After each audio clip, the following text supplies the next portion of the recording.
Ito nga lang pala yung aking gagawin, bale nga pala magawa na naman ako ng hapunan nila kasi hindi na naman sila nakakain ilang araw ng kabsa.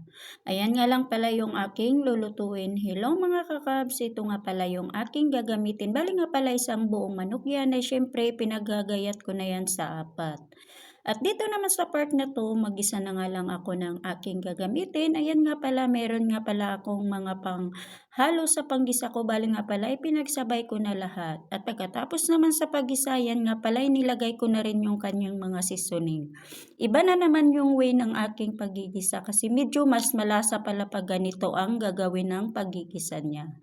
At nung natapos na nga ako paglagay lahat-lahat, ayan nga pala, nilagay ko na nga pala yung manok.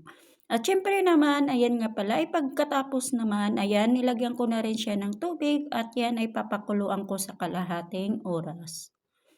At dito naman sa part na to, ayan nga pala ay tapos na ako dyan sa aking pagpapakulo, ay syempre hainin ko na yung manok para naman akin na yan i-oven.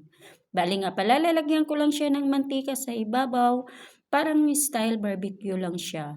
Madalas ko naman to niluluto pero iba-iba ang way ng pagluluto. Merong tomato paste, meron din wala. At yan nga pala ay pagkatapos naman nilagay ko na yung kanin or bigas, dito naman ako sa manok na nilalagyan ko siya ng mantika. Para naman pag i-oven lang siya, parang style barbecue lang siya. Dito naman kahit ano yung lulutuin ko sa kanila, wala namang problema, kinakain naman nila yan. Kasi kabisado ko na sila kung ano yung gusto nila.